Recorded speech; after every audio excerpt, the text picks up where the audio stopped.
Salut! Bienvenue dans ce nouvel épisode, ça fait longtemps. Aujourd'hui, on va te parler de May Piqueray, une anarchiste française. Et pourquoi je dis on? C'est parce qu'on est deux derrière le micro et on a été deux aussi à l'écriture et la réalisation de l'épisode. Avec mon amie Marthe, qui est aussi la personne qui m'a fait découvrir May Piqueray, on s'est motivé pour écrire cet incroyable épisode. Hello! Pour cet épisode, on s'est beaucoup appuyé sur son autobiographie et aussi sur ses archives qui sont actuellement au Centre international de recherche sur l'anarchisme à Marseille, le CIRA. Et d'ailleurs, on les remercie encore beaucoup pour leur aide.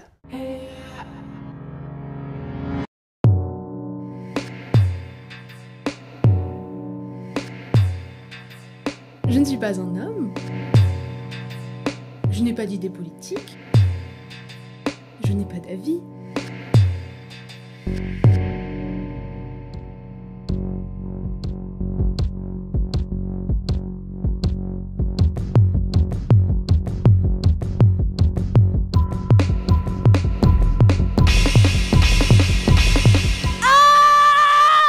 C'est une femme qui a vécu énormément de choses et qui a rencontré énormément de gens. Elle est née le 8 juillet 1898 à Savenay, une ville près de la Loire, et c'était la deuxième d'une famille de 4 enfants. Sa mère était couturière et son père convoyeur postal, un métier qui faisait qu'il était très peu présent. Elle part vers ses 8 ans environ à Saint-Nazaire, ville qui contrairement à Savenay est très industrielle. Rapidement, elle adore cette ville, elle adore la mer, elle adore voir les énormes bateaux s'amarrer et décharger leurs cargaisons multicolores. C'est vrai que quand on a 8 ans et qu'on ne sait pas comment ces gros bateaux européens se sont procurés ces épices et ce café, ça doit être un beau spectacle. Mais comme beaucoup d'enfants à cette époque, sa vie n'est pas géniale.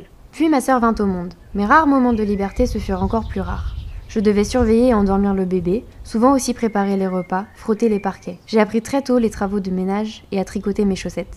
Avec sa mère, l'ambiance est très mauvaise. Elle la traite particulièrement durement par rapport à ses frères et sœurs. J'avais, ce qui est terrible pour un enfant, l'impression qu'elle ne m'aimait pas et qu'elle se vengeait sur moi de quelque chose que j'ignorais. Cette question, je me la suis posée toute ma vie, mais je n'ai osé la poser à ma mère que quelques jours avant sa mort. Elle m'a répondu avec franchise. Je t'ai détesté tout de suite. J'ai failli mourir en te mettant au monde. Ce n'était tout de même pas de ma faute. Non, mais je t'en ai voulu. Donc tu vois l'ambiance. Mais va naître en elle, de par cette injustice familiale, un sentiment qui ne la quittera jamais, un sentiment de révolte. Elle travaille très bien à l'école, mais doit l'arrêter à son grand regret à 11 ans pour aller travailler. Elle continue d'étudier par elle-même dès qu'elle a le temps, et une institutrice qui devait avoir de la peine pour elle prit du temps pour lui apprendre des choses. Sa mère, pour un oui ou pour un non, déchire ses cahiers et ses livres. May décide donc de se pendre. Un peu dramatique, mais elle était vraiment en souffrance. Sa mère intervient heureusement à temps, mais la punit en la frappant. Donc voilà une enfance bienveillante, dans la joie et la bonne humeur. À 11 ans, elle commence à travailler. Elle est d'abord livreuse de beurre. Elle part tous les matins avec des gros sacs pour les livrer à domicile. Elle dort avec 2 autres employés, son salaire est versé directement à ses parents, qu'elle voit seulement un après-midi par mois, et elle reçoit des maigres pourboires qu'elle met de côté pour acheter des livres. Mais ce travail ne durera pas très longtemps parce que l'institutrice qui donnait des cours de temps en temps à May a des enfants, dont un fils de 5 ans qui est épileptique. Et elle demande à la mère de May que May arrête de travailler pour venir chez elle et s'occuper de son fils. Donc évidemment, May, du haut de ses 12 ans, est tout à fait qualifiée pour s'occuper d'un enfant handicapé, mais ce train de vie est plus agréable pour elle. Je devais veiller à ce qu'il ne se heurte pas au meuble, l'allonger par terre, placer un coussin sous sa tête et attendre que la crise se passe. En dehors de ces crises, nous jouions ensemble. La mère me faisait faire des devoirs en même temps qu'à son fils aîné du même âge que moi. Ce ménage d'instituteur était très bon pour moi. Plus de claques, plus de punitions, j'étais heureuse. Et cette famille décide de partir au Canada et emmène May avec eux. Elle est heureuse, ravie de découvrir la campagne canadienne. Elle visite, joue, s'occupe de l'enfant, apprend, lit des livres, etc. Tout se passait très bien pour May. Durant 2 ans, elle adore sa vie, elle adore le Canada, elle adore sa nouvelle famille. Mais, évidemment, il y a un mais. L'enfant dont elle s'occupait, dont on n'a d'ailleurs pas réussi à trouver le nom, décède d'une pneumonie. Elle est très triste et toute la famille est en deuil. Les parents, qu'elle considère par ailleurs comme des patrons, décident de garder May avec eux et l'inscrivent, comme leur autre fils, au lycée de Montréal où elle a eu son bac. Mais, encore un autre mais, la Première Guerre mondiale commence. Le père de la famille, en tant que français, est réquisitionné. Elle sait que son père et son frère aussi vont devoir combattre. Un avis de décès avertit May et l'institutrice que le mari de celle-ci est mort. Elle-même mourra quelques mois plus tard de chagrin et de maladie. May rentre en France et retrouve sa famille. Très vite, elle déteste la guerre. Chaque nuit, les trains partaient bondés de soldats français ou anglais. Puis les trains revenaient chargés de blessés et de mourants. Les hôpitaux étaient insuffisants, certaines écoles et lycées étaient transformés en ambulances. La nourriture pour la population était rare et les queues devant les boutiques interminables. Pour avoir de l'argent, elle travaille au port comme interprète, maintenant qu'elle a appris l'anglais. Elle s'occupe des commandes et des livraisons, mais maintenant que l'armée américaine a débarqué à Saint-Nazaire, elle est virée parce que l'entreprise navale préfère employer des hommes. Elle devient dactylo bilingue dans les bureaux de l'armée américaine. Pour résumer très grossièrement, elle tape à la machine. Un jour, les employées américaines décident d'organiser un grand bal. Elles y rencontrent Fred. Fred Schlenner, c'est un mécanicien de la marine, d'origine hollandaise, juif, qui ne pardonne pas à la France d'avoir déporté Dreyfus. Petit coup de foudre, il se marie assez rapidement. Fred, au début, il a l'air d'un mec super, mais finalement, May se rend compte qu'il se drogue et aussi qu'il est très violent. Elle n'a pas le temps à perdre avec un mec violent et 3 semaines après le mariage, elle se casse. Je n'ai jamais su quelle drogue c'était, mais sûrement une drogue dure. Sous son emprise, il devenait fou. Me mordait, me frappait. Lorsqu'il retrouvait son état normal, il regrettait, pleurait, me comblait de cadeaux. 3 semaines de cette vie et j'en eus assez. En matière de coups, j'en avais eu mon compte. Son bateau reparti, je retournai au camp, bien décidée à ne jamais le revoir. Et je ne l'ai jamais revu. Tu vas voir, c'est une habitude chez elle de quitter les hommes dès qu'elle en a marre d'eux. D'ailleurs, on le rappelle parce que tout le monde n'a pas les mêmes possibilités que May. Si votre partenaire est violent ou violente avec vous, vous contrôle ou vous impose des choses, il ne faut pas hésiter à demander de l'aide et à appeler le 3919. Si vous êtes sous l'emprise de drogue et que vous ne savez pas comment vous sortir, n'hésitez pas aussi à demander de l'aide et vous pouvez appeler le 0800 23 13 13. On est en 1919 et May vient d'arriver à Paris. Elle loge au quartier latin et trouve du travail. D'abord, elle calque des plans chez un architecte, puis elle devient sténographe à l'Institut d'Histoire et de Géographie. Un soir, dans un restaurant place Saint-Michel, elle rencontre Draghi Popourche. Sans Draghi, je me demande quelle aurait été ma vie. Je ne pense pas que je serais devenue une petite bourgeoise résignée. Il y avait trop de révolte en moi. Mais sans lui, je n'aurais peut-être pas découvert ce que je devais en faire. Ce Draghi, c'est un anarchiste qui va lui faire découvrir plein de choses. Il va lui faire découvrir des théories, passionné par la médecine, il va lui parler de science, il va l'emmener à des conférences, et c'est par ce biais qu'elle va découvrir Sébastien Faure. Sébastien va fasciner May, et elle va beaucoup apprendre de lui. Alors Sébastien Faure, on le connaissait pas trop. On savait qu'il avait été un militant anarchiste très populaire, qu'il avait écrit dans de nombreux journaux libertaires, qu'il avait soutenu Dreyfus sans relâche, mais une recherche de 3 minutes sur internet nous apprend que Sébastien était aussi un pédocriminel. Il a été condamné pour ça à 2 reprises, en 1917 et en 1921. Lui, il criait que c'était des manigances policières, mais une réétude de son cas a été faite en 2018, et non, c'était bien une merde. Il a été protégé dans le milieu anarchiste, soi-disant que tout le monde le croyait innocent et mettait ça sur le compte de la répression policière. Mais il parle de lui comme une idole, sans jamais mentionner ses faits. Et du coup, on en vient à se demander, est-ce que May était au courant ? Et qu'est-ce qu'elle croyait ? Oui, c'est vrai que ça paraît compliqué de se dire que elle, en étant proche de lui et proche de ses milieux, c'est quelque chose dont elle a jamais entendu parler. En même temps, elle en parle jamais. Du coup, nous, on se pose un peu la question de à quel point elle est au courant, à quel point elle a cru vraiment que c'était la répression policière. Honnêtement, on sait pas trop. Est-ce qu'elle s'est fait influencée par toutes ces questions de manigance politique. Oui, parce que c'est vrai que les condamnations que Sébastien Faure il a eues, c'est des moments où lui s'était déjà beaucoup éloigné des milieux anarchistes, il donnait plus trop de conférences, il écrivait plus trop de livres, il s'était vraiment éloigné de ce milieu. Et du coup, on peut se dire aussi que c'est des choses qu'elle a arrêté de suivre au bout d'un moment, parce que il y avait pas internet, je pense que les nouvelles aussi allaient beaucoup moins vite. Du coup, il y a un monde où peut-être elle a pas été au courant de tout, peut-être qu'il y a des choses qu'elle a choisi d'ignorer. C'est un gros point d'interrogation pour nous.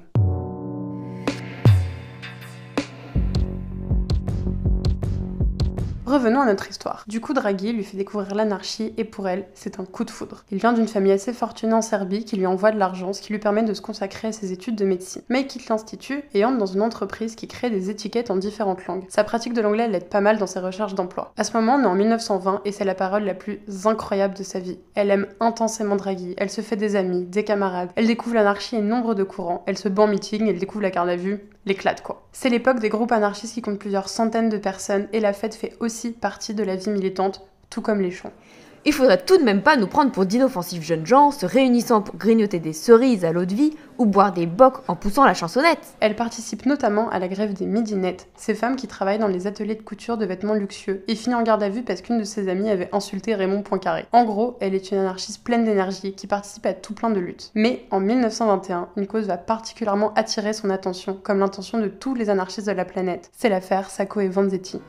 Oui, barbare, je suis, oui, j'aime le canon, la mitraille dans l'air, ami, dansons. La danse des bombes, garde à vous, voici les lions, le tonnerre de la bataille gronde sur nous, amis chantons, amis dansons. La danse des bombes, garde à vous, voici les lions, le tonnerre de la bataille gronde sur nous, amis chantons. La grandeur de la poudre qui se mêle à l'encens, ma voix frappant la voûte et l'orgue qui perce ses dents. La danse des bombes, garde à vous, voici les lions, le tonnerre de la bataille gronde sur nous, amis chantons, amis dansons. La danse des bombes, garde à vous, voici les lions, le tonnerre de la bataille gronde sur nous, amis chantons.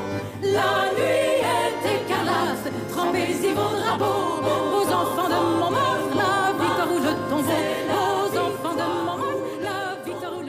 Qu'est-ce qu'on appelle l'affaire Sacco et Vanzetti ? Alors je vous préviens, on va faire une grosse aparté. On est en 1920 aux États-Unis. Nicola Sacco et Bartolomeo Vanzetti sont deux anarchistes d'origine italienne. 1920 aux États-Unis, c'est l'après-première guerre mondiale. Le jazz, la consommation de masse pour les plus privilégiés, et le travail à la chaîne et la mécanisation pour les autres. Mais ces plus privilégiés ont peur. Peur du syndicalisme, peur des ouvriers qui s'organisent, peur des attentats anarchistes qui se multiplient, et peur des mouvements socialistes qui prennent de l'ampleur à travers le monde. Car c'est aussi les années des révoltes populaires, et l'anarchie particulièrement a le vent en poupe.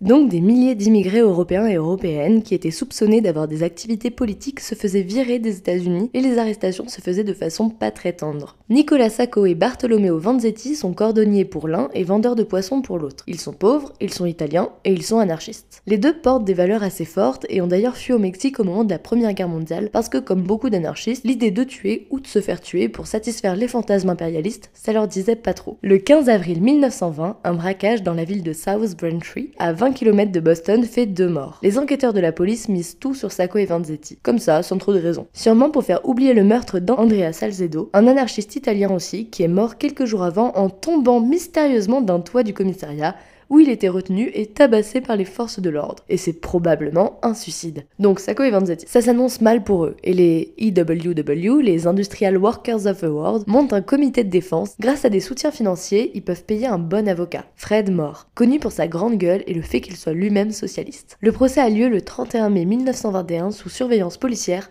parce qu'on a peur d'un attentat. Ils ont des alibis solides. Sacco était au consulat italien et Vanzetti vendait du poisson. Mais selon le juge, ils sont de toute façon anarchistes, donc ils sont de toute façon contre les institutions et donc ils sont de toute façon coupables. Des gens les ont vus ce jour-là.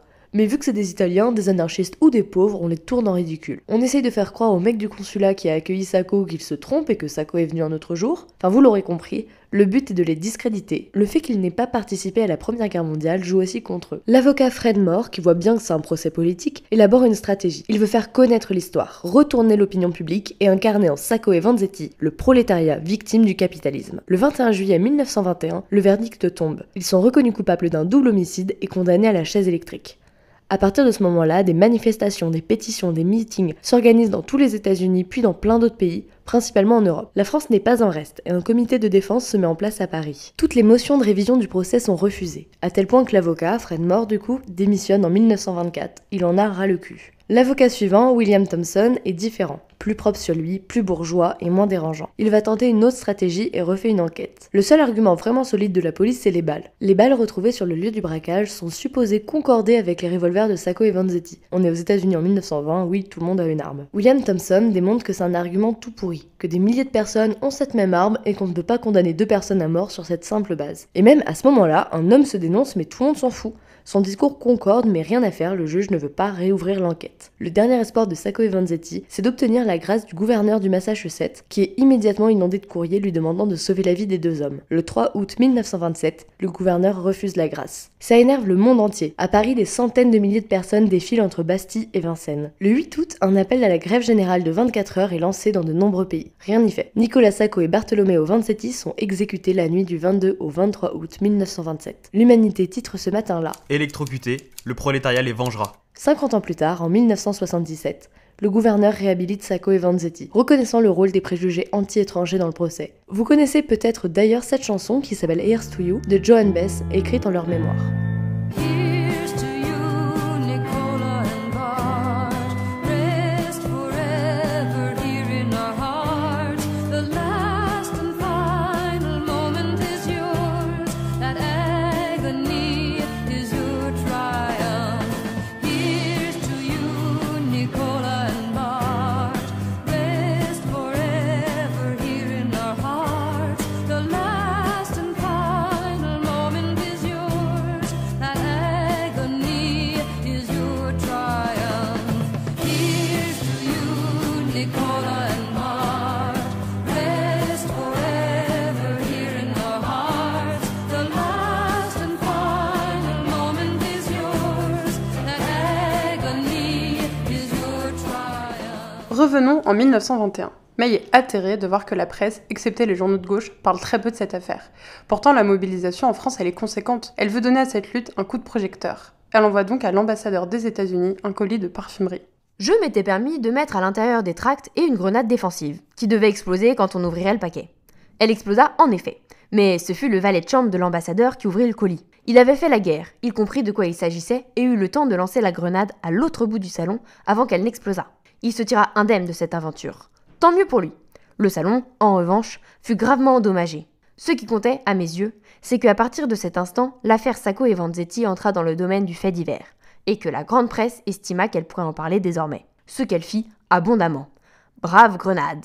Elle ne fit pas plus de bruit qu'une grenade ordinaire, mais elle avait déjà atteint son objectif. Le lendemain de l'attentat, un meeting au sujet de Sacco et Vanzetti est organisé. Ça dégénère et une grenade est lancée sur les forces de l'ordre. Tout laisse à penser que c'est May qui l'a lancée.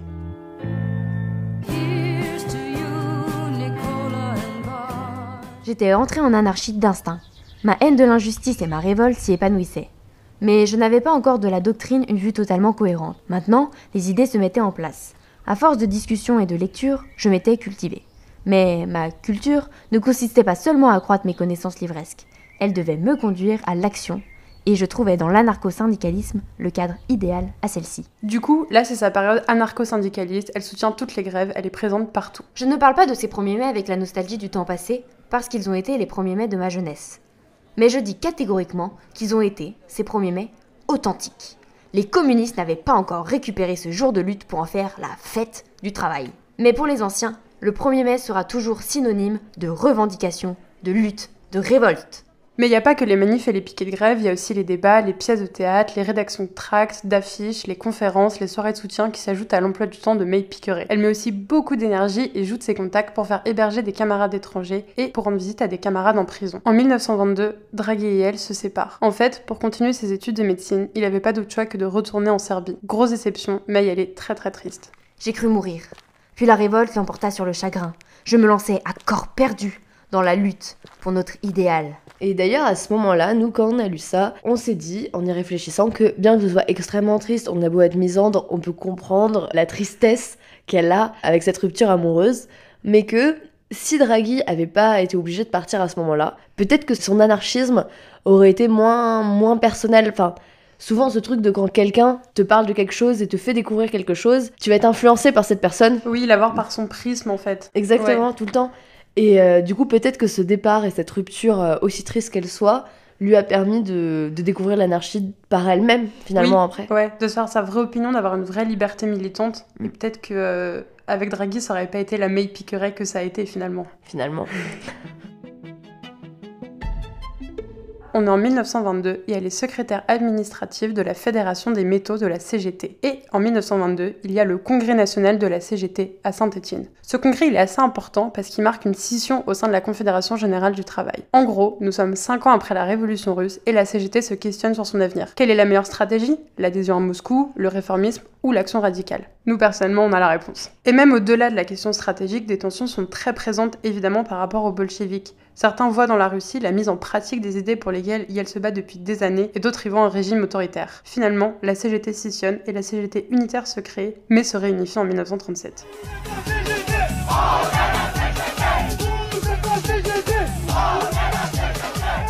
Donc May, avec le mandat de la Fédération des métaux, doit aller à Moscou pour voter le refus de la CGT de l'adhésion à la 3e internationale. En fait, c'est Lucien Chevalier, le secrétaire général, qui doit y aller, et elle l'accompagne en tant que secrétaire administrative, notamment parce qu'elle maîtrise bien l'anglais, et est donc efficace en prise de notes par exemple. Elle y va un peu anxieuse de représenter l'opposition, parce que ça fait un moment qu'on sait que la Russie n'est pas une terre de liberté totale. Évidemment, et elles ne sont pas que deux, d'autres camarades les accompagnent. Le trajet se fait en train et tout le monde s'arrête quelques jours à Berlin. Là-bas, elle rencontre des camarades, notamment Emma Goldman et Alexander Berkman. Vous les connaissez peut-être, Emma et Alexander, ces deux anarchistes russes-américains qui ont été contraints d'être exilés en Russie. Ils en viennent et ils étaient très déçus du voyage. Anarchistes emprisonnés ou fusillés, les camps, la famine, la Tchéka, le typhus, Kronstadt, on lui demande de faire passer des messages et d'essayer d'arranger le sort de certains et certaines camarades, puis elle remonte dans le train et continue le long voyage jusqu'à Moscou. Certains de nos camarades communistes paraissaient émus en passant cette frontière.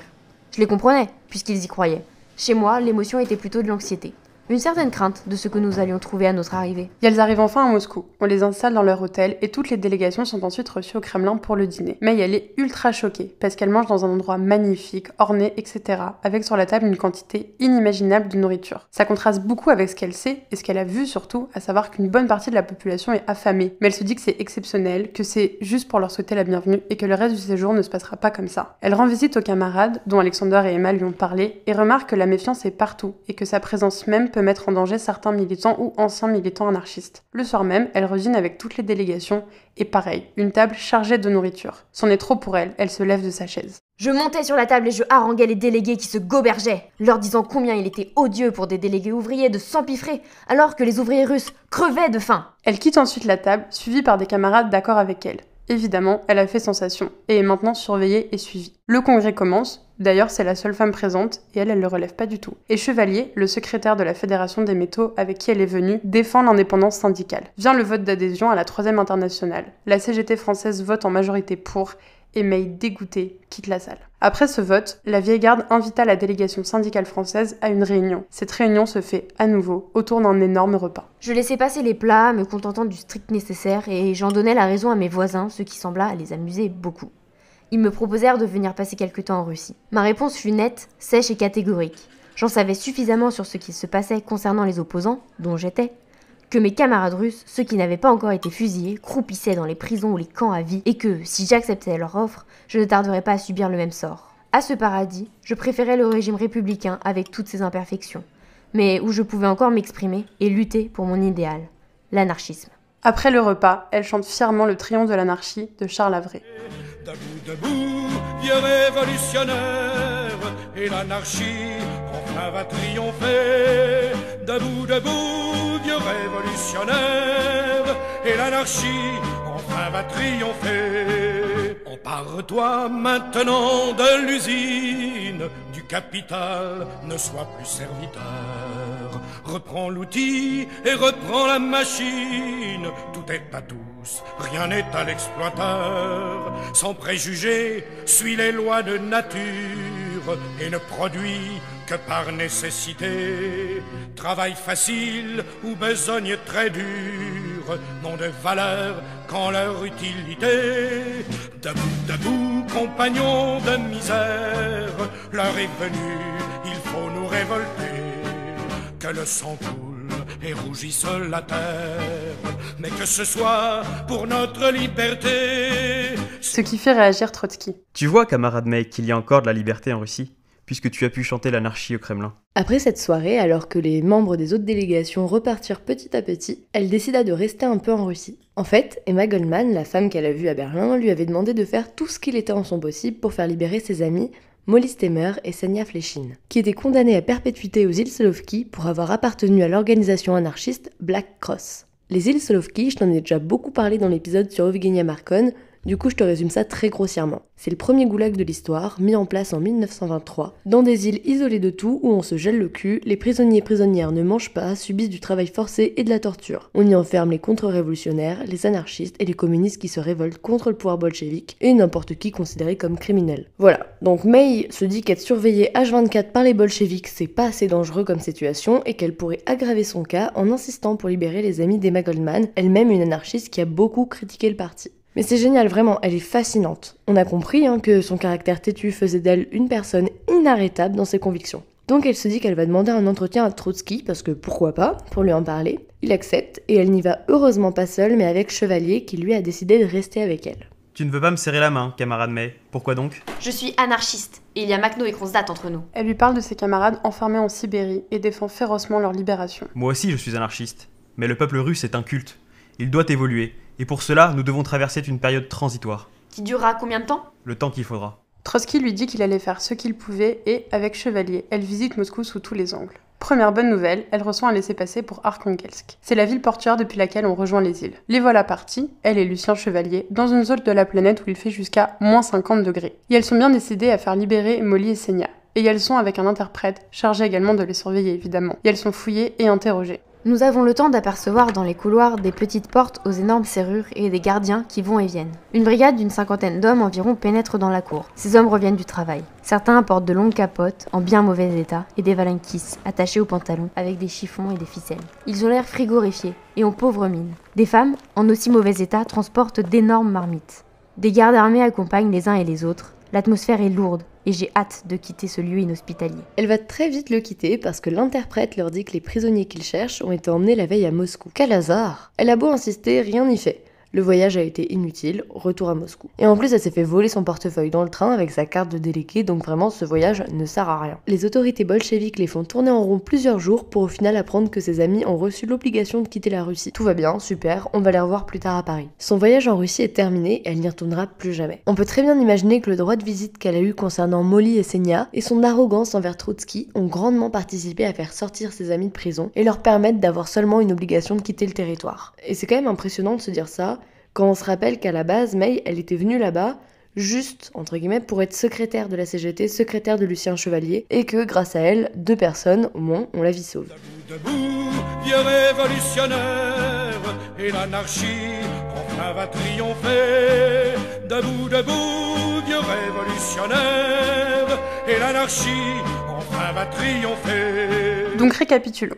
May, 25 ans, vient de faire un voyage jusqu'en Russie pour exprimer son dégoût de ce qu'est devenu la Révolution d'Octobre et pour faire libérer 2 camarades. Ce qu'elle a fait était très risqué, mais elle et Chevalier s'en sont bien sortis jusqu'à la frontière franco-belge. Ils avaient de faux documents pour traverser la frontière et quelqu'un les a dénoncés. On saura jamais qui c'est, mais a priori c'est les bolcheviks. Des policiers en civil sont montés dans le train, ils sont allés directement jusqu'à leur couchette et au commissariat ils ont vérifié la véracité de leurs papiers. Donc, garde à vue pour elle et pour Chevalier. Le lendemain, on les a emmenés dans la prison de Havane-sur-Helpe, dans le nord de la France. Elle est condamnée à 45 jours de prison ferme. Lucien a un peu plus. C'est sa première peine. Ça va être chiant, elle va passer plusieurs jours en isolement, mais c'est vite fini. Elle repart seule parce que Lucien n'a pas fini la sienne. Mon voyage allait se terminer dans quelques heures. Débuter dans la joie, en compagnie de mes camarades, avec un peu d'espoir au cœur, et maintenant, je le finissais seul dans un coin de mon compartiment, en me remémorant les jours passés parmi un peuple qui, bien qu'ayant fait la révolution, est pauvre et malheureux, et vit dans la crainte journalière de perdre le peu de liberté qui lui reste. Je pensais à tous mes camarades anarchistes, arrêtés, torturés, fusillés, à ceux qui mouraient lentement en Sibérie, dans le Grand Nord, en Solovski. Je pensais à l'horreur de la machine totalitaire qui écrase l'individu, au système qui concentre en quelques dizaines de mains le pouvoir déterminant sur tout un peuple. Oui, mon cœur, je le jette à la révolution.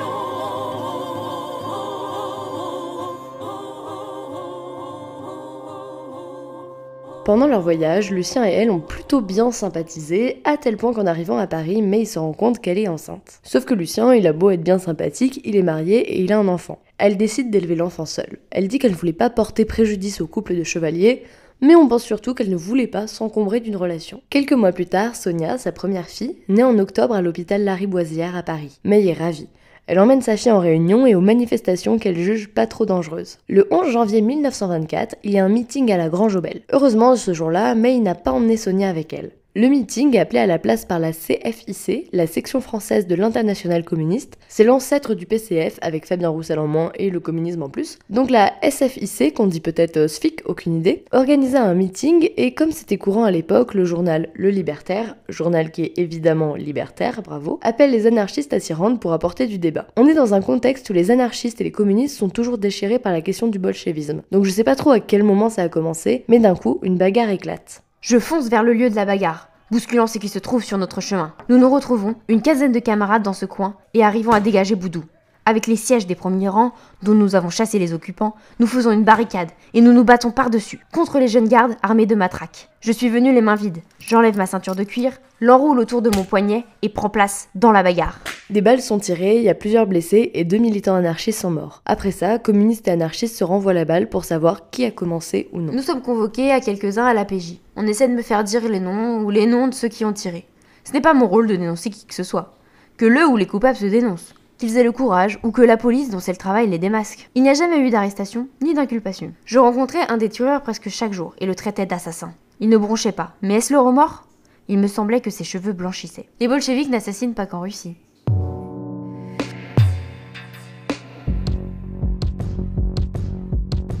À ce moment, elle habite un petit appartement boulevard de la Villette qui appartient à la CGT. Chez elle, elle reçoit régulièrement des camarades réfugiés d'un peu partout. Russie, Italie, Bulgarie. Elle les remet sur pied, puis les redirige vers des amis ayant plus de place qu'elle pour les héberger. C'est ainsi qu'un matin, elle voit débarquer un couple avec une enfant. Nestor Makhno, Galina Zuzmenko et leur fille Elena. On va de nouveau faire une petite aparté historique pour vous parler de Makhno quand même.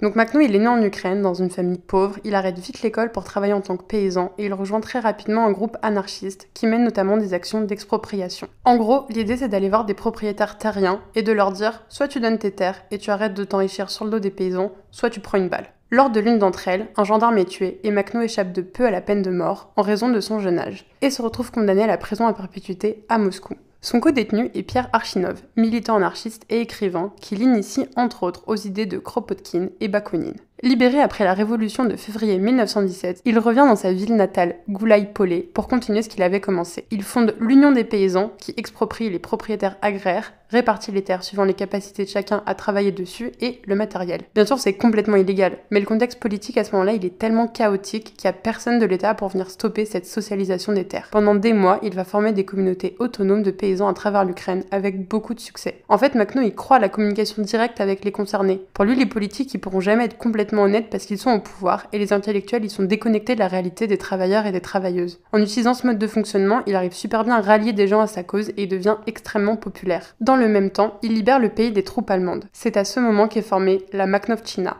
une armée libertaire et volontaire qui fonctionne sur la base de guérilla et qui est extrêmement efficace. Elle se déplace très vite, peut compter sur le soutien des habitants du pays et un peu sur l'armée rouge de Russie. La majorité du pays est libérée pendant l'année 1917. Mais en 1918, Lénine signe le traité de Brest-Litovsk, qui donne l'Ukraine aux Allemands. Pour Makhno et les sociétés anarchistes qui s'étaient formées, c'est une immense trahison et surtout le début de la fin. L'armée rouge se retourne contre la Makhnovtchina et la répression est sanglante. Makhno est l'une des cibles principales et après des années de combat, il finit par fuir en Roumanie en 1921, blessé et malade. Pendant quelques années, il va rester avec sa femme et sa fille cachés avant de finalement fuir à Paris en 1925, où il sera hébergé chez May. D'ailleurs, il y a quelques semaines, j'ai été à une rencontre pour parler des 100 ans de la mort de Lénine et de la question, qu'est-ce qu'on gardait comme héritage. Et donc la question de Makhno s'est posée, la question des anarchistes en URSS et tout ça.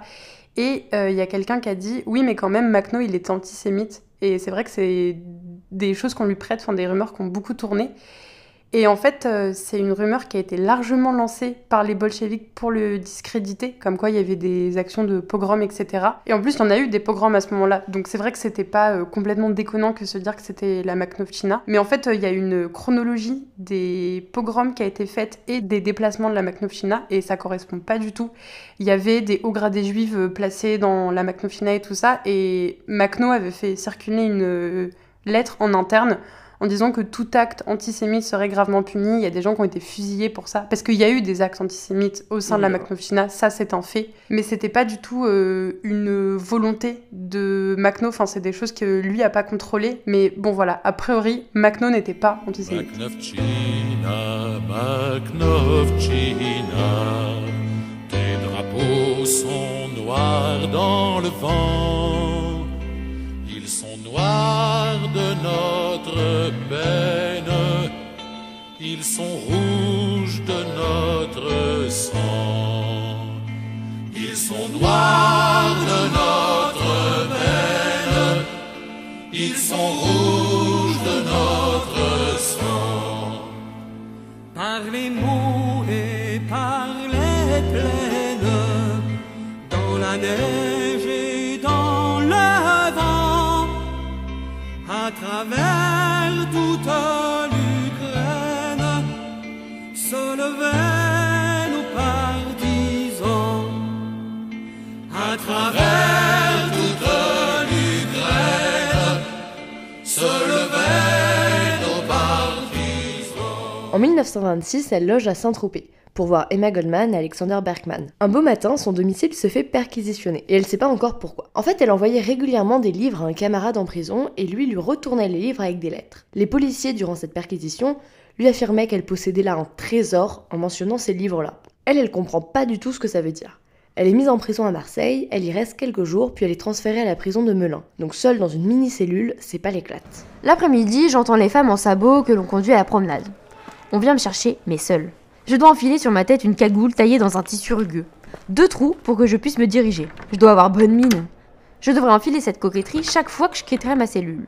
Obligatoirement. À ce moment-là, elle sait toujours pas ce qu'elle fait enfermée. Au bout d'un moment, elle peut voir Suzanne Lévy, son avocate et son amie. Et d'ailleurs, Suzanne, c'est aussi une femme qui a témoigné au procès de Germaine Berton. Mais voilà, on parle de Germaine Berton plus tard, mais je trouve ça cool. Donc Suzanne, elle lui apprend que caché dans la couverture de l'un de ses livres, il y a un papier avec noté dessus le code AFNO. Alors là, vous allez être super déçus, peut-être autant que nous, mais en fait, le code AFNO, c'est aussi un code qui est appelé le code du ministère de la Guerre, et on ne sait absolument pas à quoi ça fait référence. Vraiment, on n'a rien trouvé dessus. Enfin, en fait, on comprend rien. On comprend pas c'est qui ce mec en tôle qui avait le code de la guerre sur le...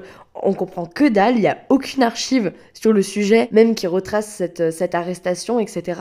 Il n'y a pas les dossiers de police, on les a pas trouvés en tout cas. Voilà, si vous avez des informations sur le code AFNO, envoyez-les nous, parce que là, c'est le gros mystère de sa vie.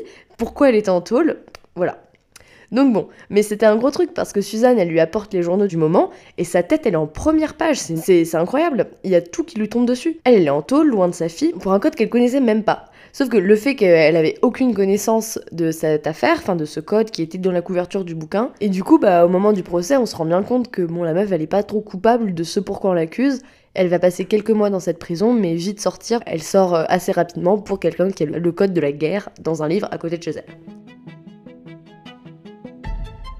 Elle retrouve ensuite Emma Goldman et Alexander Berkman qui sont dans ce moment à Saint-Tropez, à l'époque où c'était pas encore le Saint-Tropez que nous on connaît. Elle aide Emma à écrire ses mémoires, elle est sa dactylo en fait, et elle passe régulièrement du temps là-bas. Tellement de temps qu'elle y rencontre même un mec. Lui, il s'appelle François. Elle l'apprécie beaucoup et décide de rester longtemps à Saint-Tropez avec sa fille et de se trouver un travail là-bas. Elle parle l'anglais et trouve donc assez rapidement un emploi dans une banque anglaise. L'anarchiste qui tape dans une banque, tu te doutes que c'est pas une situation qui la ravit et elle doit même cumuler un deuxième travail. Chaque matin, je devais, comme toute femme de pêcheur, aller au marché vendre aux poissonniers le produit de la pêche, ce qui se faisait aux enchères. Au début, connaissant mal le poisson, je me faisais rouler sur les prix, mais j'appris très vite.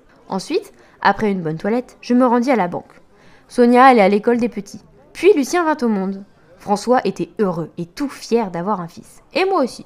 René Clair fut son parrain.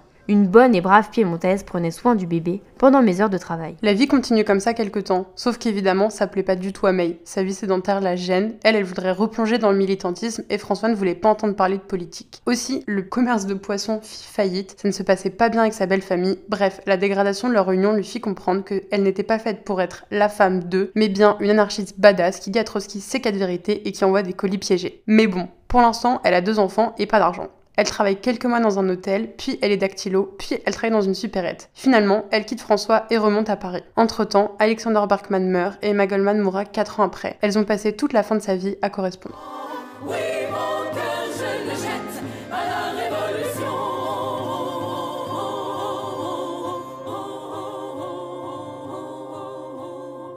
Là, on est en 1938, donc en pleine guerre civile espagnole.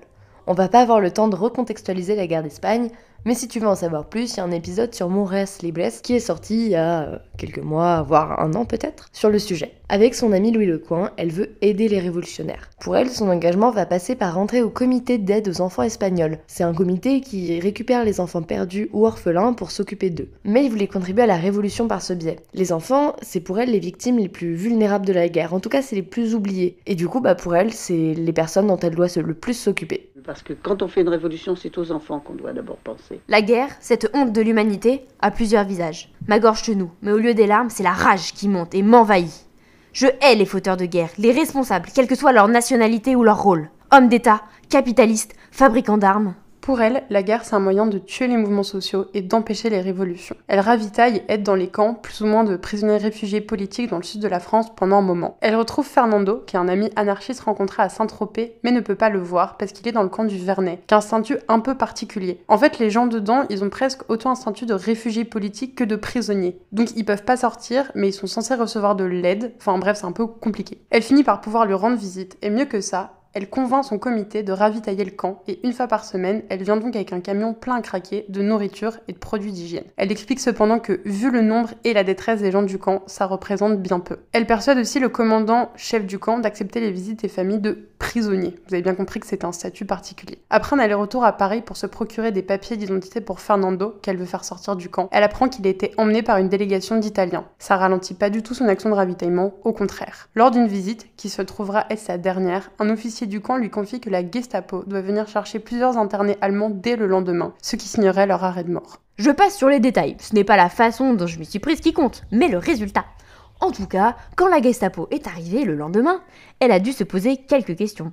Le commandant aussi d'ailleurs. 9 de leurs clients avaient disparu. On est très frustrée de pas savoir comment elle a fait. Elle est alors soupçonnée et interrogée et elle s'en tire en disant que si elle avait dû libérer quelqu'un, elle aurait fait sortir son ami Fernando. Elle repart ensuite à Toulouse et aide les résistants qu'elle rencontre sur son chemin. Elle tombe aussi enceinte d'un homme juif qui s'appelle Isaac Gilman. On est en 1940, au milieu de la Seconde Guerre mondiale et du génocide juif. C'est assez dangereux d'avoir un enfant, d'autant plus avec un homme juif en cette période. Elle écrit qu'elle n'a rien fait pour l'empêcher, que c'était pour elle un signe de protestation. Peu de temps après, elle décide de remonter sur Paris, donc en zone occupée, sans Isaac, qui lui a trouvé du travail ailleurs. Pour passer en zone occupée, qui est une zone contrôlée par les Allemands du coup, il faut être guidé par un passeur. Donc May en trouve un, mais lui refuse de la faire passer parce qu'il trouve que faire passer une femme et 2 enfants c'est trop risqué. Il accepte néanmoins de lui indiquer le chemin et en pleine guerre, elle passe donc la frontière avec son bébé dans les bras et son jeune fils à ses côtés, dans la forêt, sous le nez des Allemands. Que faire à Paris en temps de guerre quand on est anarchiste? Propagande?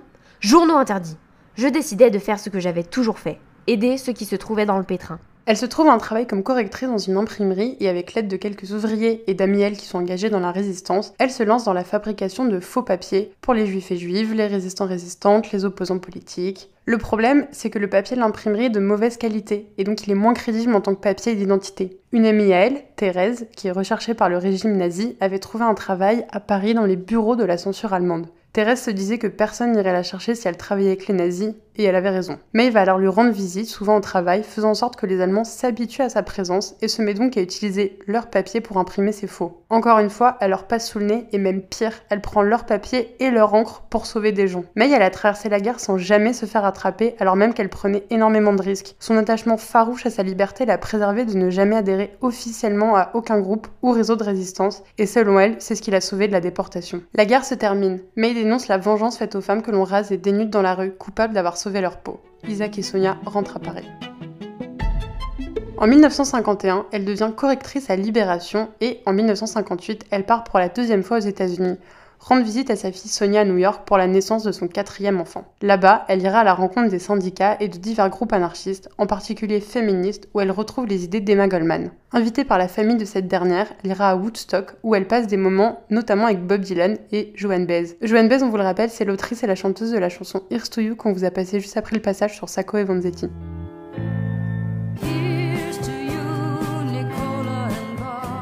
La même année, Louis Lecoing, le plus vieux camarade de May, fonde le journal Liberté, à Paris, axé principalement sur la cause de l'antimilitarisme. En gros, à cette époque, on parle beaucoup des objecteurs de conscience, qui sont des gens, surtout des jeunes, qui refusent d'aller faire leur service militaire ou de participer à des guerres, comme celle d'Algérie à ce moment-là. Louis Lecoing est en ce moment-là l'objecteur de conscience qui fait le plus parler de lui. En plus des nombreuses années de prison qu'il a faites durant sa lutte contre l'antimilitarisme, il a fait une grève de la faim qui a failli mal se terminer pour lui. Ça lui a attiré la sympathie de beaucoup de personnes. C'était un pacifiste convaincu, mais pas un non-violent. Ce n'était pas un non-violent, il n'a jamais été non-violent, il a été pacifiste, mais pas non-violent. Il ne l'a jamais été, et il n'a jamais été pour une révolution non-violente. Ça, c'est un canard, un canular qu'on a fait courir et qui s'amplifie de plus en plus. Quand il n'y aura plus personne pour dire la vérité, on le fera passer pour un petit saint, on le fera passer pour un non-violent. Et ça je le gueulerai tant que je vivrai. À partir de 1963, May prend sa retraite à 65 ans, mais elle reste quand même réviseuse au Canard enchaîné et militante à plein temps, notamment au moment de mai 68. Eh bien, moi, 68, j'ai fait comme les autres. J'ai été défilé, j'ai été me battre, brûler des pneus et des cajots et me battre à coups de petits pavés. Par contre, en 1971, Louis Lecoing meurt et le journal Liberté meurt avec lui. May est très triste d'avoir perdu son grand ami, mais bien décidée à faire perdurer sa mémoire. Avec d'autres camarades, elle fonde le groupe Les Amis de Louis Lecoing et publie mensuellement un journal qui s'appelle Le Réfractaire, qui garde entre autres la ligne éditoriale de l'antimilitarisme et qui s'autoprogramme comme organe libertaire pour la défense de la paix et des libertés individuelles. Le journal connaît un petit succès quand même, il est traduit dans plusieurs langues et vendu sur plusieurs continents. May y est très attachée, elle en parle avec amour, le compare à un enfant. Elle y consacre énormément de temps et d'énergie. En gros, sans elle, pas de journal. Elle regrette qu'il n'y ait pas plus de jeunes qui viennent y participer. Elle trouve que leur point de vue, leur énergie et leur vitalité est essentielle à la lutte comme au journal. Elle salue leur engagement et trouve en eux une bouffée d'espoir. Alors vous, je sais pas, nous on trouve ça chouette quand on sait que les jeunes sont souvent décrédibilisés parce que jeunes et que le mouvement anarchiste ne fait clairement pas exception. Quand donc saurons-nous respecter les jeunes, comprendre leurs projets, leur idéal? Quand auront-ils la place qui leur revient dans la société? Elle, et donc le réfractaire, sont soutien de la lutte pour le Larzac. Pour vous résumer rapidement, le Larzac c'est un endroit en Dordogne où il y avait à la fois des agriculteurs et un camp militaire, principalement d'entraînement. En 1971, le ministre de la Défense nationale, Michel Debré, annonce l'agrandissement de ce camp militaire qui passe par l'expropriation des terres agricoles. En gros, on dit à des paysans qu'on va leur prendre nos terres parce que des mecs doivent s'entraîner à tirer et qu'il faut aller faire pousser ses légumes ou faire paître ses moutons ailleurs. Les paysans, et sûrement les moutons d'ailleurs, ça leur plaît pas trop. Et pendant 10 ans, le Larzac sera un lieu de lutte où des milliers de personnes se relayeront pour aider les 103 paysans présents sur la zone, dont May Piqueret qui s'ira en 1975 avec l'équipe du réfractaire pour y tenir un stand pendant plusieurs jours. En 1980, Mitterrand annonce officiellement que le projet est abandonné. C'est une victoire. Pour certains, cet événement marque le début du mouvement intermondialiste en France, où l'antimilitarisme rencontre le mouvement écologiste. 10 ans après, le camp militaire du Larzac était passé de 3 000 à 16 000 hectares. Mais il va revenir à sa dimension initiale. 4 500 hommes et 1 200 véhicules auraient pu être accueillis dans le nouveau camp du Larzac. Il n'en restera plus que 200 soldats. En 1977, elle se joint à une action antinucléaire à Cress-Malville, aux environs de Lyon. Le but du rassemblement, c'est d'atteindre la centrale nucléaire dans laquelle doit être construit un nouveau supergénérateur, le tout dans une marche non violente. Environ 60 000 personnes convergent donc pacifiquement vers la centrale, qui est protégée par 5 000 CRS, gendarmes et gardes mobiles, hélicoptères, véhicules amphibies, des hommes grenouilles, des ponts mobiles, un régiment de gendarmes parachutistes et des brigades anti-émeutes. C'est beaucoup de gens, beaucoup d'argent. La répression policière est très forte. Jet de grenades, de gaz et passage à tabac des manifestants et manifestantes en tête de cortège. C'est sympa de se dire que depuis 1977, rien n'a changé. En face de nous, le village de Faverges, encerclé par les CRS. Ils nous font face, boucliers et fusils au poing. Sans sommation, c'est une pluie de grenades qui nous tombe dessus. La fumée est intense, l'air irrespirable. Les jeunes du groupe de protection foncent, bâton à la main, et essaient de faire une trouée.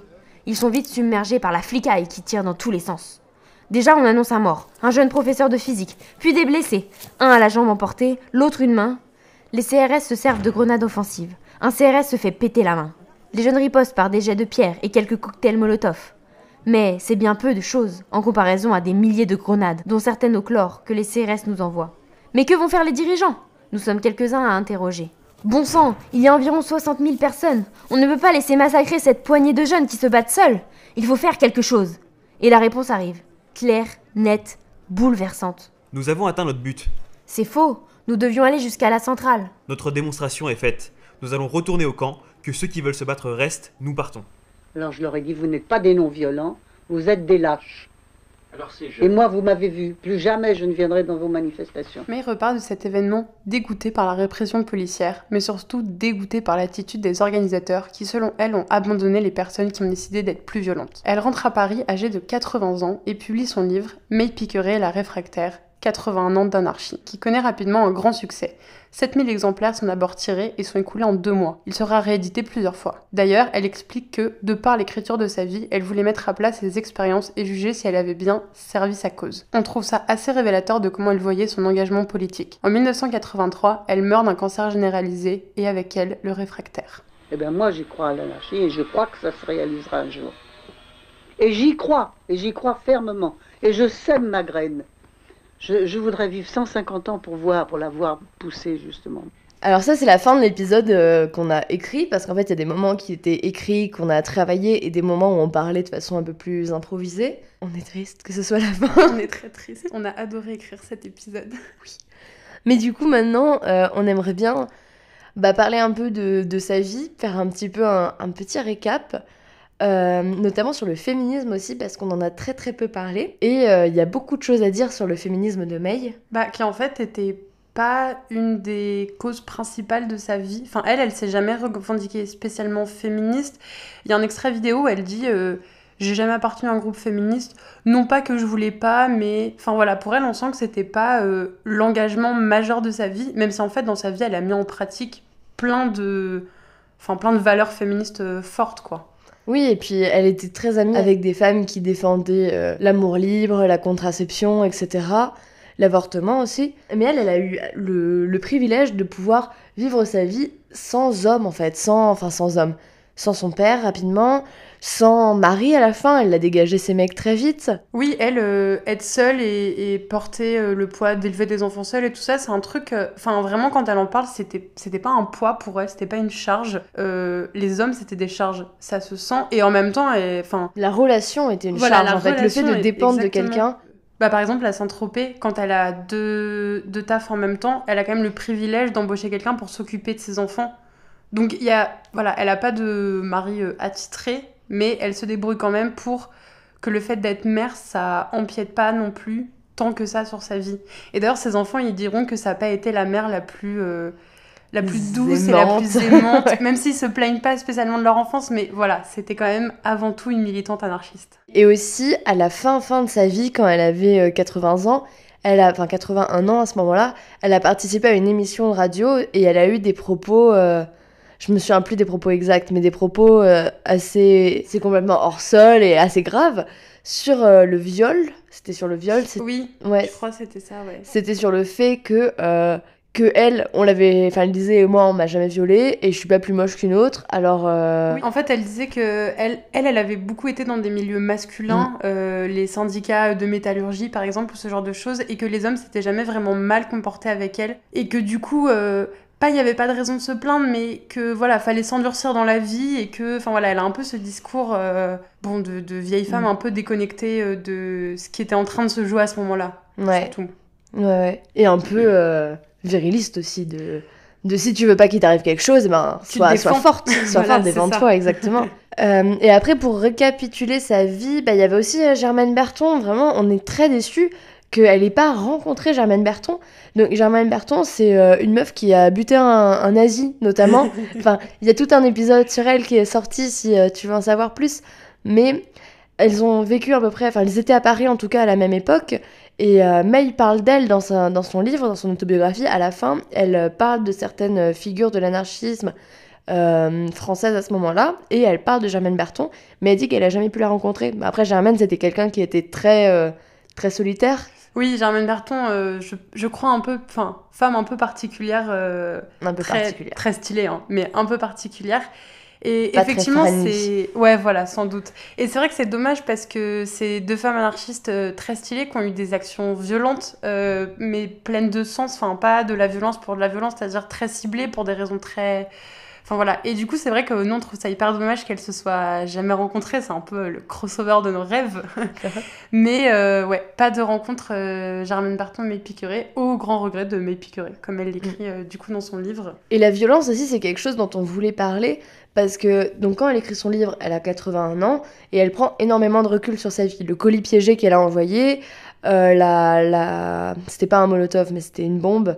C'était une bombe pendant la manif qu'elle a envoyée. Au keuf à ce moment-là, la façon de se battre, etc., avec les communistes ou avec les flics, c'est des choses, quand elle les écrit, ça paraît très anecdotique, comme si c'était pas très important. Et je pense que c'est dû au recul, au fait qu'elle a fait ça il y a 60, 50 ans. Non, mais c'était une époque où la violence, et surtout la violence politique, elle était vachement plus banalisée. C'était les jeunesses... communistes libertaires, ils partent en manifestation avec 400 cocktails Molotov, c'était normal, c'était voté en AG. Et d'ailleurs, on vous conseille, il y a 2 vidéos YouTube, c'est Raconter May Piqueret, qui sont sorties, donc, où elle parle face caméra, et il y a des extraits de plein de choses. Et donc, elle raconte que les syndicats lui ont appris à se battre, donc elle allait en manif avec... sa petite arme pour taper sur les flics, que quand il y avait des charges, des flics à cheval qui chargent, ils lançaient des billes pour que les chevaux se pètent la gueule, voilà. Donc il y avait ce truc de la violence, mais qui pour elle, c'était très normal parce que de toute façon, il y avait de la violence dans ces milieux, et que elle a pris à part entière en fait, la question pour elle d'être une femme dans ces milieux ne se pose pas, et la question de la violence ne se pose pas vraiment non plus d'ailleurs. Pour elle, c'est intégré que ça marche comme ça, voilà, c'est ça. Et que tu réponds à la violence, par la violence. Et moi, c'est quand même un des trucs qui fait que je l'aime autant.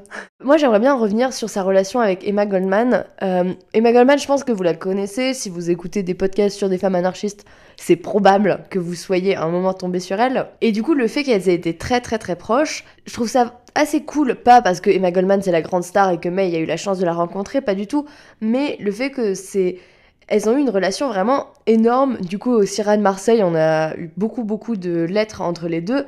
Elles étaient très copines, quoi. Et alors, je sais pas, est-ce qu'on joue les historiennes à dire qu'elles étaient très amies alors qu'elles étaient pas que très amies? Bon, je pense pas. Je pense qu'elles étaient des lettres qu'on a très lues, amies. rien ne laisse à penser qu'elles Oui. aient une relation plus qu'amicale. Voilà. Un peu décevant, Un oui, peu je sais, décevant. tout le monde est déçu. Mais voilà, je trouve que c'est bien de le préciser, quoi. Parce que Emma Goldman, on la connaît, mais elle a aussi été beaucoup influencée par May. Elles étaient super potes. Oui, les deux, elles échangeaient leurs opinions, leurs avis, leurs luttes. Elles se disaient « Ah, t'as vu, il s'est passé ci, il s'est passé ça ». Enfin, les deux ont eu de l'influence sur les vies de l'autre, alors qu'elles, a priori, prônent pas les mêmes anarchistes. Emma Goldman, c'est vraiment la figure de l'anarcha féministe, alors que May, piquerait beaucoup moins. Et pour autant, en fait, May parle de ses luttes avec beaucoup de respect en disant que c'était nécessaire, sans elle s'y être jamais lancée, peut-être en se disant bon bah il y a déjà Emma Goldman qui fait ce taf, moi je vais faire autre chose, voilà, peut-être, on sait pas. Oui, et puis Emma Goldman, elle est plus âgée que May, et elle luttait beaucoup aux États-Unis, en Russie. Enfin, en Russie, elle a beaucoup écrit, mais elle a pas tant lutté là-bas parce qu'elle s'est vite fait dégager, du coup. Mais May, c'était plus français. Oui, Enfin, comme la elle le dit, situation May, politique des deux, elle aime pas spécialement la France et son état républicain, mais au moins elle peut exprimer son anarchisme librement, et elle a pu mener ses luttes assez librement aussi, malgré le paquet de trucs assez illégaux qu'elle a fait finalement. Par quoi terminer? Bah, je sais pas, il y a pas grand-chose. Ah oui, aussi, ce qui nous a un peu interloqué, c'est que May Piqueray, elle est inexistante. Il y a un square May Piqueray à Paris, mais on la connaît très peu. Elle a traversé le XXe siècle, la Première Guerre mondiale, la Seconde Guerre mondiale, la guerre d'Espagne. Enfin, elle a fait quand même un paquet de trucs incroyables. Elle a sauvé je sais pas combien de personnes, elle s'est occupée d'enfants pendant la guerre. Enfin voilà, elle a quand même des faits d'armes, si je puis m'exprimer ainsi, qui sont quand même fous. Et moi je suis tombée sur son livre par hasard, du coup je l'ai prêté tout ça, mais j'avais jamais entendu parler d'elle. Alors même que je m'intéresse à l'anarchie de près et que j'ai lu plein de trucs, j'avais jamais entendu parler de cette femme. Donc voilà, donc pour terminer, bah, j'espère qu'on vous a appris plein de trucs. C'était trop cool d'écrire cet épisode, il est beaucoup plus long que d'habitude. Et on a dû couper plein de choses, évidemment, sinon on aurait juste pu lire son livre. Mais du coup, si vous voulez lire son livre, ça vaut quand même le coup. Ouais. Parce qu'on a tronqué plein de passages obligés. Mais voilà, son livre restera incroyable à lire. Et bah, je sais pas, pour terminer, merci Marthe d'être venue dans ce podcast. Avec grand plaisir. Comment je termine d'habitude, je sais même plus. Je dis au revoir. À la prochaine. À bientôt. Espérons que cette fois ce soit vraiment bientôt. Est-ce que vous pensez que les jeunes sont prêts aujourd'hui à reprendre le flambeau? Je le crois. Je crois qu'ils sont vraiment prêts pour reprendre le flambeau. Si vous aviez un message à leur transmettre, qu'est-ce que vous leur diriez? Je leur dirais, suivez notre exemple. Bien que vous n'aimiez pas suivre l'exemple des vieux, des rétros, mais ne baissez pas les bras, cultivez votre révolte, la révolte qui est en vous. Éduquez-vous. Vous voulez ficher le vieux monde par terre, mais il faut savoir ce que vous voulez mettre à la place. Alors éduquez-vous, puis gardez confiance.